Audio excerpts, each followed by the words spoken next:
ENT diseases అంటే ENT problems, ENT symptoms మనకు ప్రాణహాని కలిగిస్తాయా?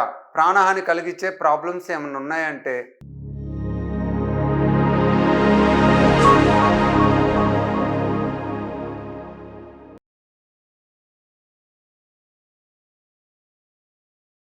డెఫినెట్‌గా ఈఎన్టీ రిలేటెడ్ సిమ్టమ్స్, ఈఎన్టీ వ్యాధుల్లో మనం నెగ్లెక్ట్ చేసినట్లయితే మనకి ప్రాణహాని కలిగించే అవకాశం చాలా ఎక్కువ ఉందండి.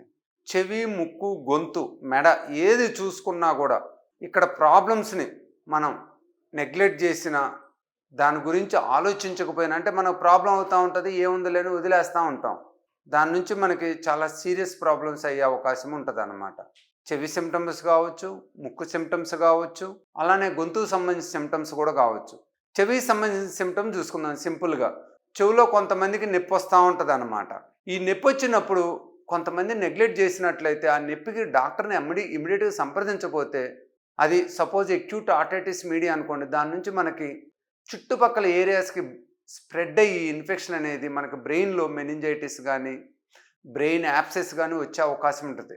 కొంతమందికి ఏందంటే చెవులో చీము వస్తా ఉంటది. తలనొప్పి గూడా వస్తుంటదనమాట ఆ సైడు. అది ఎట్టి పరిస్థితిలోనూ మనం నెగ్లెక్ట్ చేయొద్దు. ఎందుకంటే మెనింజైటిస్ గానీ, సబ్డ్యూరల్ కలెక్షన్స్ అంటాం. పస్, సెరిబ్రల్ యాబ్సెస్ అంటాం.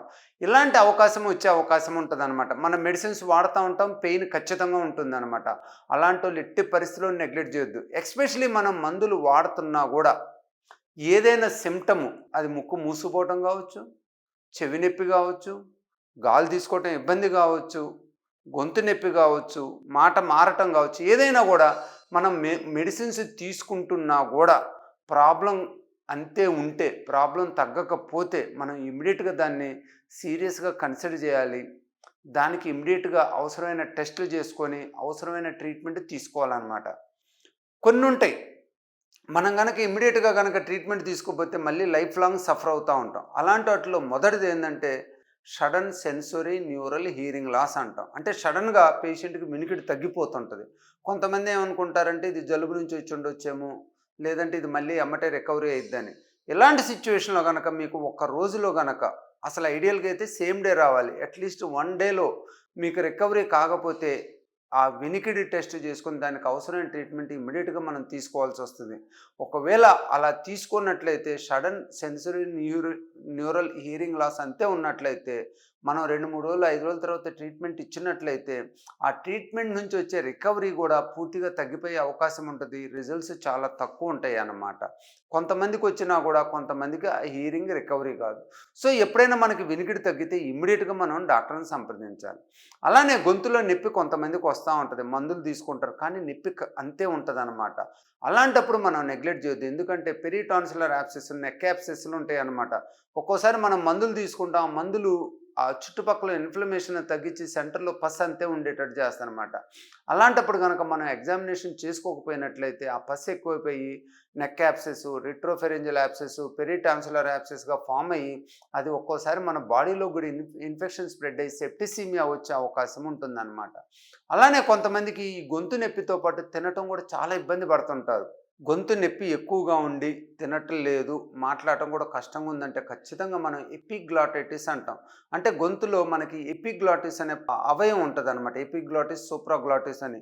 ఈ ఎపిగ్లాటిస్‌లో గాని, సూప్రాగ్లాటిస్‌లో గాని పెయిన్ వచ్చినట్లయితే ఫస్ట్ మనకి తినటం చాలా ఇబ్బందిగా ఉంటది. అలానే దాన్ని నెగ్లెక్ట్ చేస్తే అది కాస్త లోపల వోకల్ కార్డ్స్‌కి పోయినట్టయితే ఎండోలరింజైటిస్ వచ్చి సడెన్‌గా రెస్పిరేటరీ డిప్రెషన్, రెస్పిరేటరీ డిఫికల్టీ కూడా వచ్చి పేషెంట్‌కి చాలా ఇబ్బంది అయ్యే అవకాశం ఉంటుందన్నమాట. సో, ఎప్పుడైనా కూడా మనకి ఎక్కువ పెయిన్ ఉండి డిఫికల్టీ స్వాలోయింగ్ ఉన్నా, బ్రీతింగ్ డిఫికల్టీ ఉన్నా ఇమ్మీడియేట్‌గా డాక్టర్‌ని సంప్రదించాలి. అవసరమైన మెడిసిన్స్ తీసుకోవాలనమాట. అలానే మనం కంటికి సంబంధించి చూసినట్లయితే ఎస్పెషల్లీ సివియర్‌గా ఫేషియల్ పెయిన్ ఉండి ముక్కు మూసుకుపోతా అట్లానే ఏదైనా కంటి చుట్టూత గనక నొప్పొస్తే ఎట్టి పరిస్థితిలోనూ మనం నెగ్లెక్ట్ చేయొద్దు. ఎందుకంటే ఈ చుట్టుపక్కల ఉన్న సైనస్ ఇన్ఫెక్షన్ అనేది కంట్లోకి పోయినట్లయితే కంట్లో చూపుని ఎఫెక్ట్ చేస్తది. ఎండాఫ్థాల్మైటిస్ అని అలానే ఆప్టిక్ న్యూరైటిస్ అని ఇలాంటి ప్రాబ్లమ్స్ వచ్చినట్లయితే చూపు తగ్గిపోయి మనకి అక్కడ ఆ ముక్కులో ఉన్న బ్యాక్టీరియల్ కావచ్చు, ఫంగల్ ఇన్ఫెక్షన్స్ కావచ్చు, ఇమ్మీడియేట్‌గా ఆర్బిట్‌ని ఎరోడ్ అయ్యే అవకాశం ఉంటుంది. తర్వాత మనం చూపుని పర్మనెంట్ కోల్పోవాల్సి వచ్చే రిస్క్ గూడా ఉంటదనమాట. కొంతమందిలో ఆ కంటిని గూడా పూర్తిగా తీయాల్సిన రిస్క్ గూడా వచ్చే అవకాశం ఉంటుందనమాట. సో, ఇవేందంటే acute ENT problems, ENT symptoms which may cause life threatening issues. ఇమ్మీడియేట్‌గా మనం గనక అటెన్షన్ పే చేయనట్లయితే మనకి లైఫ్ థ్రెటనింగ్ అది సెప్టిసిమియా కావచ్చు, రెస్పిరేటరీ ప్రాబ్లమ్ కావచ్చు, కంట్లో చూపు ప్రాబ్లమ్ కావచ్చు, బ్రెయిన్‌కి పోయి బ్రెయిన్‌లో ఉన్న ఇన్ఫెక్షన్ వచ్చేసి మనకి డేంజర్ జోన్‌లోకి వెళ్ళిపోతా ఉంటదనమాట. అలానే మనం చూసినట్లయితే కొన్నేందంటే మళ్ళీ రికవరీ కావు. ఎస్పెషల్లీ హియరింగ్ లాసు, టినిటస్ ఇమ్మీడియేట్‌గా గనక మనం ట్రీట్మెంట్ తీసుకోపోయినట్లయితే లైఫ్ లాంగ్ సఫర్ కావాల్సొస్తది. ఇంకోటి చూద్దాం. ఈ అబ్స్ట్రక్టివ్ స్లీప్ యాప్నియా సిండ్రోమ్ అంటాం. ఈ అబ్స్ట్రక్టివ్ స్లీప్ యాప్నియా సిండ్రోమ్ అనేది ఇమ్మీడియేట్‌గా మనకి లైఫ్ థ్రెటనింగ్ సిట్యుయేషన్ క్రియేట్ చేయకపోయినా over a period of time ఈ అబ్స్ట్రక్టివ్ స్లీప్ యాప్నియాని గనక మనం నయం చేసుకున్నట్లయితే కార్డియాక్ ప్రాబ్లమ్సు, పల్మనరీ ప్రాబ్లమ్స్ వచ్చి కార్డియోమెగలీ, కార్డియాక్ ఫెయిల్యూర్స్, పల్మనరీ హైపర్‌టెన్షన్ వచ్చి తర్వాత చాలా సీరియస్ కాన్సిక్వెన్స్ వచ్చే అవకాశం ఉంటది. ఒక్కొక్కరిలో దీనికి sudden heart attacks early morning అవర్స్‌లో వస్తుంటాయన్నమాట. ఒబేస్ పీపుల్‌లో ఇలాంటి రిస్క్ కూడా ఉంటుందన్నమాట. సో, మీకు ఈఎన్‌టీ ప్రాబ్లమ్ ఏదన్నా ఉండి దగ్గరలో ఉన్న డాక్టర్‌ని సంప్రదించి తగ్గనట్లయితే ఇమ్మీడియేట్‌గా హైదరాబాద్‌లోని బేగంపేటలో ఉన్న ఏషియన్ ఈఎన్‌టీ కేర్ సెంటర్‌ని సంప్రదించండి.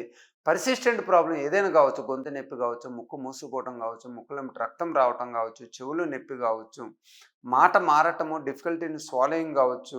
సో, ఎలాంటి ప్రాబ్లమ్ ఉన్నా కూడా హైదరాబాద్‌లోని బేగంపేటలో ఉన్న ఏషియన్ ఈఎన్‌టీ కేర్ సెంటర్‌ని సంప్రదించినట్లయితే అక్కడున్న ఈఎన్‌టీ డాక్టర్లు వాళ్ళకున్న అనుభవంతోటి, వాళ్ళకున్న టెస్టులతోటి మీ ప్రాబ్లమ్ ఏంటో తెలుసుకొని దాన్ని పూర్తిగా నయం చేయగలుగుతారు.